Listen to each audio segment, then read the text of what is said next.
பாம்பும் பழம் பிரித்து படல் கொண்டு வீசிதையோ பாதமும் காண்டுதையோ சிவனே ஐயா.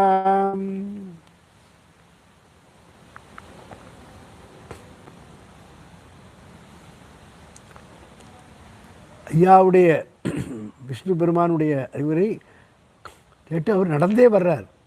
உடம்பெல்லாம் புண்ணா உழைதையோ சிவனேங்கிறார். அடங்காத கலியை நான் அடக்க வந்ததினால் அழுக்குமே பற்றலாச்சே சிவனே. என் உடம்பு முழுதும் அழுக்கு. வாடுதே எந்த உள்ளம் மயங்குதே திருமணி வர வாடுதையோ சிவனே ஐயா. அப்படி இருக்கிறதுனால குலைத்த தலையுடன் தலையை கூட கட்டுவதற்கு நேரம் இல்லை. இந்த உலக வேலை செய்வதற்காக அவர் வர்றார். அடங்காத கலியை நான் அடக்க வந்ததினாலே அழுக்குமே பற்றலாச்சு வாடுவதே எந்த உள்ளம் குறைந்த தலையுடனே சலித்த முனிவுக்கு குறுக்கும் கடுக்குதை யோ சிவனே ஐயா.